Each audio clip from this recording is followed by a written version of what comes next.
ഏത് നിമിഷവും അവർ കേരളത്തിലെത്തും. മുഖ്യമന്ത്രി പിണറായി വിജയൻ ഹൈക്കോടതിയും സുപ്രീം കോടതിയും കയറി ഇറങ്ങി തന്റെ നിരപരാധിത്വം തെളിയിക്കാൻ നടക്കുന്ന കൃത്യസമയത്ത് തന്നെയാണ് തെരഞ്ഞെടുപ്പ് കമ്മീഷൻ കേരളത്തിലേക്ക് പറന്നിറങ്ങുന്നത്.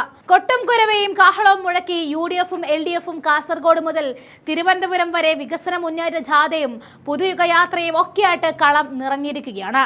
LDF-ന്റെ ജാഥയിൽ ആളില്ലാ കസേരകൾ ഒഴിഞ്ഞുകിടക്കുന്നത് എറണാകുളത്തെ ജോസ് കെ മാണിയുടെ മധ്യ കേരള ജാഥയിൽ നമ്മൾ കണ്ടതാണ്. വടക്കൻ മലബാറിലാണെങ്കിലോ പെൻഷൻ പണത്തിന്റെ പേരിൽ PR സ്റ്റണ്ടുകൾ കൊണ്ട് നാണം കെട്ട് നാറിയിരിക്കുകയാണ് MV ഗോവിന്ദൻ മാഷും CPI-എമ്മും. തെക്കൻ കേരളത്തിൽ നിന്നും യാത്രയുടെ വലിയ അലയലുകൾ ഒന്നും കേൾക്കാനേയില്ല. എന്നാൽ അതേസമയം VD സതീശന്റെ പുതുയുഗ യാത്രയിൽ വലിയ തിക്കും തിരക്കുമാണ്. ജനം തടിച്ചുകൂടുകയുമാണ്. ഈ യാത്ര തിരുവനന്തപുരത്ത് എത്തുമ്പോഴേക്കും CPM-ന്റെ അടിവേരുകൾ ഇളകുകയും കോട്ടക്കൊത്തളങ്ങൾ തകർന്നടിയുകയും ചെയ്യും. അതിനിടയിലാണ് ഏവരെയും ഞെട്ടിച്ചുകൊണ്ട് കാന്തപുരം അബൂബക്കർ മുസ്ലിയാർ ഡൽഹിയിൽ മോദിയുമായിട്ടൊരു നിർണായക കൂടിക്കാഴ്ച നടത്തുന്നത്. കേരളത്തിലെ മുസ്ലിം ന്യൂനപക്ഷം എങ്ങോട്ടാണ് തിരിക്കുക എന്ന ആർക്കും ഒരു ഉറപ്പുമില്ല. CPM-നെ പണ്ടേ കൈവിട്ടു എന്ന അവസ്ഥയിലാണ് ഉള്ളത്. കാന്തപുരം AP സുന്നി വിഭാഗം LDF-നൊപ്പം നിലയുറപ്പിച്ചവരായിരുന്നു. എന്നാൽ ഇത്തവണ കാറ്റ് ഇടത്തോട്ടല്ല എന്നത് മരുമകൻ റിയാസ് പണ്ടേ മനസ്സിലാക്കിയത് കൊണ്ടാണ് ബേപ്പൂർ മണ്ഡലത്തിൽ തന്നെ എങ്ങനെയെങ്കിലും വിജയിപ്പിക്കണം എന്ന അപേക്ഷയുമായിട്ട് കാന്തപുരം ഉസ്താദിനെ പോയി ഈ ഇടക്കാലത്ത് കണ്ടത്.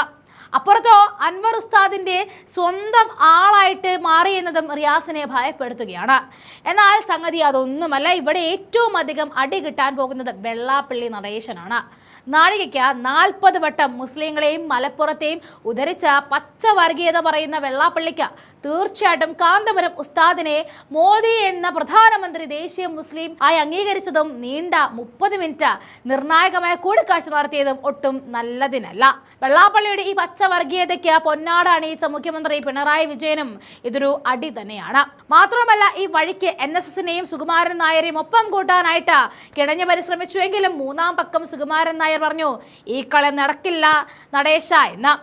ഇത്തരത്തിൽ കേരള രാഷ്ട്രീയം തെരഞ്ഞെടുപ്പ് പടിവാതിക്കൽ എത്തി നിൽക്കുമ്പോൾ കാര്യങ്ങളെല്ലാം കുഴഞ്ഞു മറിഞ്ഞിരിക്കുകയാണ്. അതേസമയം നിമിഷപ്രിയ കേസിൽ കാന്തപുരം ഉസ്താദ് എടുത്തത് കരുതലോടെയുള്ള നീക്കം കേന്ദ്രവും കേരളവും ലോകം മുഴുവനും നോക്കിക്കണ്ടതാണ്. ഇവിടെ അജിത് ഡോവലും കാന്തപുരം നേരിട്ട് കാണുകയും ചെയ്തിട്ടുണ്ട്. ഇനിയും നിമിഷപ്രിയ മോചനവുമായി ബന്ധപ്പെട്ട് ഒരുമിച്ച് നീങ്ങണം എന്ന തീരുമാനവും ഇരുകൂട്ടരും എടുത്തിട്ടുണ്ട്. എന്തായാലും മോദി കാന്തപുരം കൂടിക്കാഴ്ച കേരളത്തിൽ വലിയ ചർച്ചകൾക്ക് വഴിവെച്ചിട്ടുണ്ട്.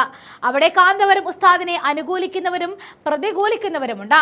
അനുകൂലിക്കുന്നവർ ഭിന്നതകളുടെ മതിലുകൾ ഭേദിച്ച രാജ്യത്തിന്റെ ഹൃദയത്തെ സ്പർശിക്കുന്നത് കാണുമ്പോഴാണ് നേതൃത്വം എന്ന വാക്കിന്റെ പൂർണ്ണതയും ഭംഗിയും ആസ്വദിക്കാനാവുക.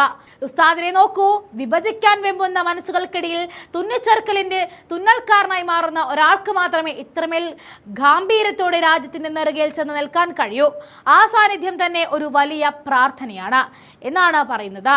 എന്നാൽ അതേസമയം വരാനിരിക്കുന്ന റംദാനിൽ വിദേശ ഫണ്ടൊക്കെ വരാനുള്ളതല്ലേ, അത് തടയാതിരിക്കാനാണ് ഉസ്താദിന്റെ ഈ പോക്ക്. ഇങ്ങനെ സോഷ്യൽ മീഡിയയിൽ ചർച്ചകൾ പുരോഗമിക്കുകയാണ്. എന്നാൽ ഇവിടെ പ്രധാനമന്ത്രിയുമായുള്ള കൂടിക്കാഴ്ചയിൽ തികഞ്ഞ സംതൃപ്തിയാണ് കാന്തപുരം പ്രകടിപ്പിച്ചത്. രാജ്യത്ത് മുസ്ലിങ്ങൾക്ക് യാതൊരു തടസ്സങ്ങളോ സുരക്ഷാ പ്രശ്നങ്ങളോ ഇല്ല. എല്ലാവരും ഇവിടെ സുരക്ഷിതരാണ്.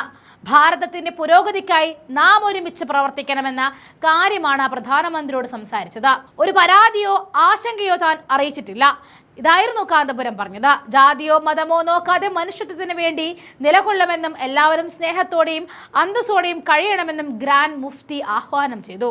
അതേസമയം കാന്തപുരവുമായുള്ള കൂടിക്കാഴ്ച വളരെ മികച്ചതായിരുന്നു എന്ന് പ്രധാനമന്ത്രി നരേന്ദ്രമോദി സാമൂഹ്യ മാധ്യമമായ X-ലും കുറിച്ചു. വിവിധ വിഷയങ്ങളിൽ തങ്ങൾ ദീർഘനേരം ചർച്ചകൾ നടത്തിയതായിട്ടും പ്രധാനമന്ത്രി വ്യക്തമാക്കി.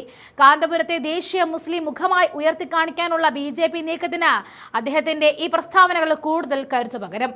കോഴിക്കോട്ടെ മർക്കസ് ആസ്ഥാനത്ത് മോദി ഉടൻ എത്തുമെന്നും സൂചനയുണ്ട്.